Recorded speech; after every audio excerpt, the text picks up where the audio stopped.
রক্ত ঝরছে, তাতে অবধি নজর নেই ওর। চোখ মুখ খিচে যা মন চায় তাই বলে গিয়েছে কৃতিককে।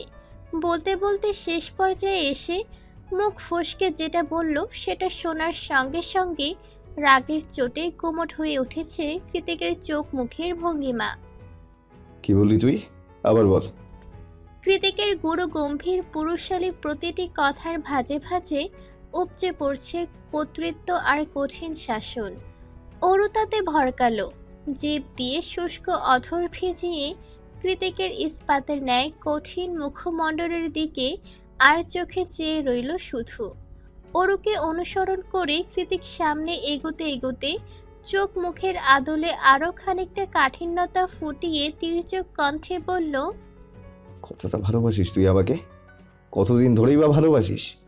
তোর প্রতি আমার আসক্তি সম্পর্কে কতটুকু বা ধারণা রাখিস তুই? তুই কি আদৌ জানিস তোর জন্যই যে আমি এমন? অরু কিছুই বলছে না, শুধু চুপচাপ ভয়ে ভয়ে পেছনে পা ফেলছে আর কৃতিককে অনুসরণ করে সামনে এগোচ্ছে, যার দরুন একজন আরেকজনের দিকে তাকিয়ে বারবার সুইমিং পুলটা চক্কর দিচ্ছে ওরা দুজন। ওরও চুপ করে আছে দেখে কৃতিক আচমকা ওকে হ্যাচকা টানে নিজের কাছে টেনে এনে ওর কোমরটা শক্ত করে চেপে ধরে কিছুটা তাচ্ছিল্য করে বলল, তুই যখন 11 বছরের বাচ্চা একটা মেয়ে ছিলি তখন থেকে তোর প্রতি আসক্ত আমি। এই রূপ এই যৌবন কোথায় ছিল তখন? আমাকে বোঝার মতো মনটাও তো তৈরি হয়নি তখনও। কৃতিকের কথা শুনে সচকিত হয়ে নুয়ে রাখা মাথাটা অকস্মাৎ তুলে ওর চোখে চোখ রাখল অরু। কৃতিক তির্যক হেসে বলল, I know it's not fair, কিন্তু কি করব বলতো? নারী জাতির উপরে এক আকাশ সম ঘৃণা আর অভিমানের ঊর্ধ্বে গিয়ে তোকে আমার ভালো লেগেছিল। মনে হয়েছিল তোর হৃদয়টা পেঁজা তুলোর মতন নরম আর উষ্ণ। আবার কঠিন বরফের মতো শীতল নির্জীব হৃদয়ে একটুখানি উষ্ণতার ছোঁয়া দিতে উপরওয়ালা বোধহয় তোকে আমার নিকট পাঠিয়েছিল সেদিন। সেই উষ্ণতা, সেই ছোট্ট হাতের স্পর্শ আজও আমাকে পুলকিত করে অরু। ঠিক সেদিনের মতো চমকে দেয় বারবার। নিজের অজান্তেই সেদিন আমার বুকে ঘুমিয়ে গিয়েছিলি তুই। ব্যাস, তখন থেকেই শুরু হয়ে গেল হৃদয়ে তোলপাড়। তীর তীর করে ভেঙে গেল দাম্ভিকতার পাহাড়। সেদিন আমিও বোধ করেছিলাম পৃথিবীতে বেঁচে থাকার জন্য মায়ার বাঁধনের বড্ড প্রয়োজন। আর তুই হলি আমার সমগ্র জীবনের একমাত্র মায়াপুরী। সেদিনের পর থেকে নিজের স্টেটাস, পার্সোনালিটি, বয়স, সম্পর্কের সমীকরণ সবকিছুর মাথা খেয়ে তোর প্রতি অবসেসড হয়ে গিয়েছিলাম আমি। চোখ বুঝলে কিংবা চোখ খুললে দিনরাত শুধু তোকেই দেখতাম। তুই আমার মাথা থেকেই বের হতিস না। আমি জানতাম এটা ঠিক নয়, কোথাও একটা ভুল হচ্ছে, তাও আমি সারাক্ষণ তোকেই চাইতাম। শুধুমাত্র নিজের অবাধ্য চিন্তা চেতনা আর বেপরোয়া ইচ্ছেগুলোর হাত থেকে তোকে বাঁচিয়ে রাখবো বলে নিজেই সরে এসেছিলাম তোর কাছ থেকে। বাড়িয়েছিলাম 1000 মাইলের দূরত্ব। দুজনের মাঝে টেনে দিয়েছিলাম তিক্ততার এক মহাপ্রাচীর। একাকী বিষণ্ণ জীবনে কতটা যন্ত্রণায় দিন রাত অতিবাহিত করেছি সে হদিস রাখিস তুই? অথচ কোনো কিছু না জেনেই, আমার ভোগ করা যন্ত্রণার একাংশ সহ্য না করেই আজ এখন এই জায়গায় দাঁড়িয়ে কি সুন্দরভাবে আমার ভালোবাসায় নিজের ছোট্ট আঙ্গুলটা তাক করে ফেললি অরু। আমার থেকেও বেশি ভালোবাসিস তুই? Answer me. অরুর মুখে কথা নেই, কি বা বলবে ও? জেনে শুনেই তো ভালোবাসার মহাসমুদ্রে ছাপ দিয়েছে ও। কৃতিকের মতো করে অন্য কেউ ভালোবাসতে পারবে না বলেই তো কৃতিকের প্রেমে পড়তে বাধ্য হয়েছে অরু। নতুন করে মনকে বোঝানোর তো কিছুই নেই। এই মানুষটার হাতে নিজের ভালোবাসার গল্পের শিরোনাম, উপসংহার সবই তো লেখা শেষ বহু আগেই। অরু জানে কৃতিক যেমন অতিরিক্ত ভালোবাসা দেয়, কষ্টটাও তেমন অতিরিক্তই দেয়। তাও অরুর চায়ান কৃতিককেই চাই। মুখে 100 বার না বললেও মনে মনে 1000 বার হ্যাঁ বলে বসে আছে ও। এ যেন জেনে শুনে বিষ পান। নিজের শক্ত হাতের বাঁধন ঢিলে করল কৃতিক। আস্তে করে অরুর কোমর ছেড়ে দিতেই ভ্রম থেকে বেরিয়ে এসে কৃতিকের দিকে প্রশ্নসূচক দৃষ্টি নিক্ষেপ করে অরু, যেন ও বলতে চাইছে, কি ব্যাপার, ছেড়ে দিলেন কেন? এতক্ষণ তো জোড়াজুড়ি করলেন, আর এখন এভাবে ছেড়ে দিচ্ছেন? ধরে রাখুন না আমাকে। কিন্তু তার একটা কথা উচ্চারণ করতে পারল না অরু। আত্মসম্মানেরও তো একটা ব্যাপার আছে। অরু নির্লিপ্ত চোখে চেয়ে আছে দেখে একটা দীর্ঘশ্বাস বেরিয়ে এলো কৃতিকের বুক চিরে। কিছুক্ষণ চোখ বুজে নিজেকে খানিকটা সংযত করে শান্ত স্বরে কৃতিক বলে, I know my obsession is unhealthy. রাগের সময় যা খুশি তাই করি আমি। নিজের অজান্তেই তোকে অনেক অনেক কষ্ট দেই। আমি মানি সব দোষ আমার। আমি অনেকটা বেপরোয়া আর ছন্ন ছাড়া, তাও মানি। কিন্তু তুই শুধু একটা বার আমার হয়ে থেকে যা অরু। ট্রাস্ট মি, আমি ভালোবাসতেও জানি। কৃতিকের শেষ কথাগুলোতে ঠিক কী পরিমাণ জাদু ছিল তা বোধহয় ওরও বললে বোঝাতে পারবে না। কৃতিকের মতো পিছুটানবিহীন মানুষও যে এত কাতর হয়ে কাউকে থেকে যেতে বলতে পারে সেটা ওরও আজকে প্রথম আবিষ্কার করলো। আরও এটাও জানে যে কৃতিক এই কথাগুলো আজ প্রথমবারই বলেছে, অথচ প্রথমবারেই কে সুন্দর হৃদয় নাড়িয়ে দিল। কৃতিকের কথায় পাছে মুখে কিছু না বললেও মনে মনে অরু বলে, ফিরে যাওয়ার জন্য আসিনি তো। তাছাড়া ফিরে গেলে তোমাকে কোথায় পাবো আমি? তোমার অতিরিক্ত ভালোবাসার অগ্নি স্ফুলিঙ্গে নিজেকে দগ্ধ করা যে এখনো বাকি। বাইরে পিছলে চমকাচ্ছে। ক্ষণে ক্ষণে বিজলির আলোয় আলোকিত হয়ে উঠছে সুইমিং পুলের নীল বর্ণের টলটলে স্বচ্ছ পানি। বাতাসটাও বেড়েছে দ্বিগুণ। বাইরের এহেন বৈরী আবহাওয়া দৃষ্টিগোচর হতেই কৃতিক অরুকে উদ্দেশ্য করে অনুভূতিহীন কণ্ঠে বলে, আমার স্পর্শ খারাপ লাগলে আমি আর তোকে টাচ করবো না কখনো।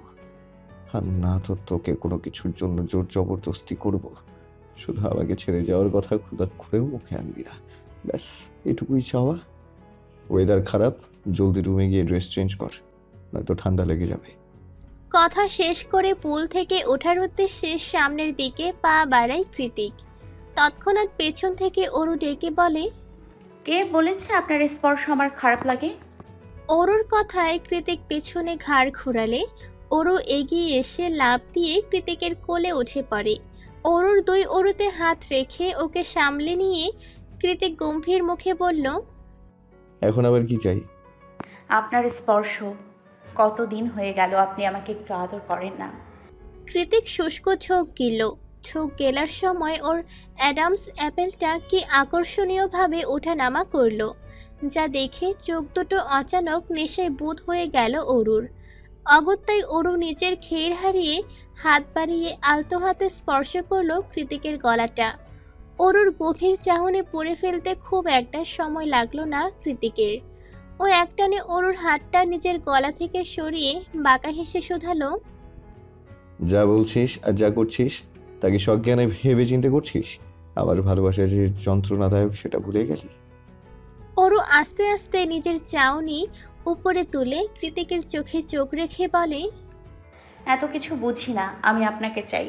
জেনে শুনে আপনার বিষাক্ত ভালোবাসা গ্রহণ করেছি আমি। যন্ত্রণা তো সহ্য করতেই হবে। তাছাড়া আজকে নতুন তো কিছুই না। প্রথমে গাল, এরপর কানের লতিতে আলতো স্পর্শ করে নিজের হাতটা অরুর চুলের ভাঁজে প্রবেশ করায় কৃতিক। অরুর লম্বা চুলগুলোকে মুঠিবদ্ধ করে মুখটা নিয়ে আসে নিজের মুখের খুব কাছে। অতঃপর সেভাবেই ধরে রেখে হিসিয়ে কৃতিক বলে, আজ আমি একটু বেশি রেগে আছি অরু। সহ্য করতে পারবি না আমায়। আর না তো আমি তোকে কষ্ট দিতে চাইছি। কৃতিকের বলা কথাগুলো শুনে গেল অরু। অতঃপর কোনো কিছু নিয়ে চুপচাপঙ্কিত না দিয়ে চোখের পলকে কৃতিকের সিগারেট পোড়া বাদামি ঠোঁটে নিজের ওষ্ঠধর চেপে ধরে কয়েক সেকেন্ড আবেগের বশবর্তী হয়ে স্বামীর রাগ ভাঙানোর আশায় ওই একটা ছোট চুমুই যথেষ্ট ছিল এই মুহূর্তে কৃতিককে ব্লাডি বিস্ট বানিয়ে দিতে। কৃতিকের থেকে নিজের ঠোঁটের কয়েক সেন্টিমিটার দূরত্ব বাড়িয়ে মাথাটা নিচু করে অরু বলে, আর কখনো আপনার উপর রাগ করব না আমি। আর নয়তো আপনাকে এভাবে জ্বালাতন করব। আপনি কত অসুস্থ বলুন তো। আমি সত্যি একটা ইম্যাচিউর। সব ভুলে যাই আমি। কৃতিক প্রথমে চুপচাপ অরুর কথা শুনে গেল, পরক্ষণে বাজ পাখির মতো আক্রমণ করে বসলো ওর ফিনফিনে কোমল ওষ্ঠ ধরে। অরুর দম ফেলার ফুরসত নেই, অথচ কৃতিক ছাড়লো তো নাই, উল্টে ছোটের কাজ ব্যবহৃত রেখে হিসিয়ে বলল, 100 বার করবি, যত ইচ্ছে তত রাগ করবি আমার উপর। দিন শেষে তোর সব রাগ ভাঙানোর দায়িত্বটা শুধু আমার। তোর রাগ ভাঙাতে যা করতে হয় তাই করবো আমি। দরকার পড়লে সারাদিন সারা রাত তোর পিছু পিছু ঘুরবো, কোনো সমস্যা নেই তাতে। You have proper right to be angry with me baby, and I have proper right to punish you heart.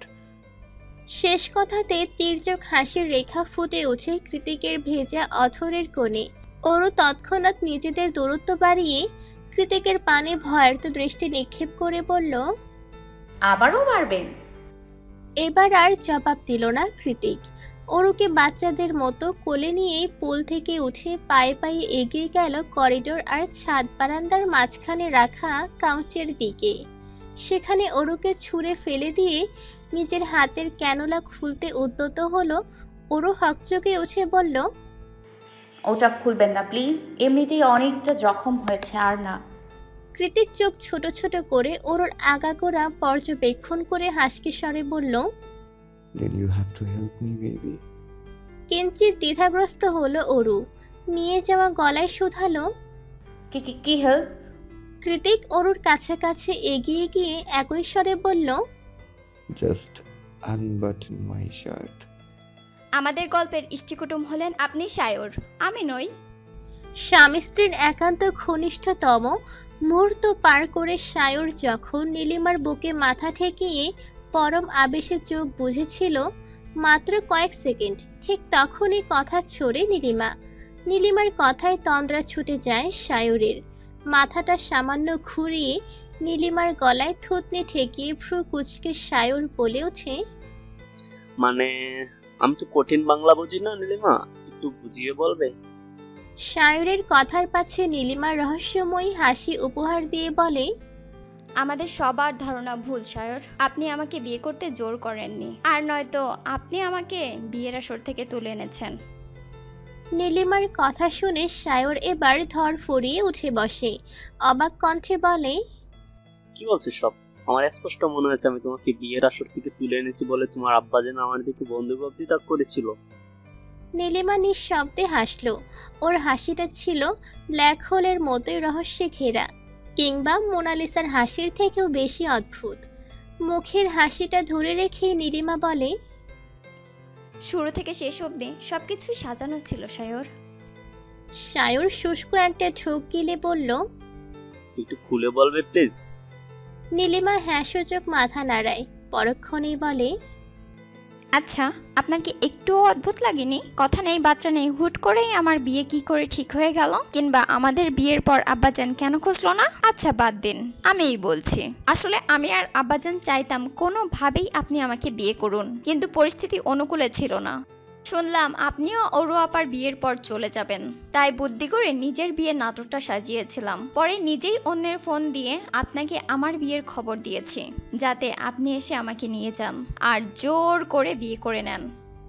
Sayar স্তম্ভিত কণ্ঠে দাঁতে দাঁত চেপে বলল, এতটা নাটক কেন করেছিলে নীলিমা? আমি তো তোমাকে শুরু থেকে পছন্দ করতাম, আর তোমার যদি আমাকে বিয়ে করার ইচ্ছা থাকে তাহলে শুধু শুধু আমাকেই কেন ইগনোর বা করেছিলে কেন?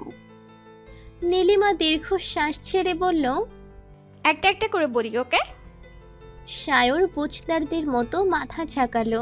নীলিমা বলল, প্রথমত মানুষের বিপরীতমুখী জিনিসের আকর্ষণ হলো বেশি। আপনার মতো সুপুরুষদের ক্ষেত্রে এই জিনিসটা একটু বেশিই দেখা যায়। তাই তো আমিই ছিলাম আপনার সম্পূর্ণ বিপরীত, যার ফলে দেখেন আপনি খুব দ্রুত আমার প্রতি আকর্ষণ অনুভব করেছেন। তবে বিয়ের পরেও আপনার সাথে স্বাভাবিক না হতে পারার কারণ এটাই ছিল, আর তা হলো অনুশোচনা। নিজেকে বাঁচাতে মিথ্যের অবলম্বন করছিলাম আমি। আপনার মতো মানুষকে ব্যবহার করেছি শুধুমাত্র নিজের স্বার্থ হাসিলের আশায়। এসব ভাবতে গেলেই তীব্র অনুশোচনা আর অপরাধ বোধে মাথাটা হেট হয়ে যায় যেন আমার। বিয়েটা কেন করেছিল? নীলিমার কথার মাঝে প্রশ্ন করে সায়র। প্রত্যুত্তরে একটা দীর্ঘশ্বাস ছেড়ে নীলিমা বলে, একটা শয়তানের হাত থেকে নিজেকে বাঁচানোর জন্য। মা মারা যাওয়ার সময় চিকিৎসার টাকা জোগাড় করতে অভাবে পড়ে আমাদের বাড়িটা বন্ধক রেখেছিল আব্বা। বাড়িটা যার কাছে বন্ধক রাখা হয়েছিল সে হলো আমাদের পুরান ঢাকার প্রভাবশালী জনক ব্যক্তি। টাকার গরমে যা নয় তাই করে বেড়ায় তিনি। দিন দুপুরে মেয়েদের তুলে নিয়ে সম্মানহানি করেন। এছাড়া লুটপাট, মারামারি, হানাহানি এসব তো তার নিত্যদিনের কারবার।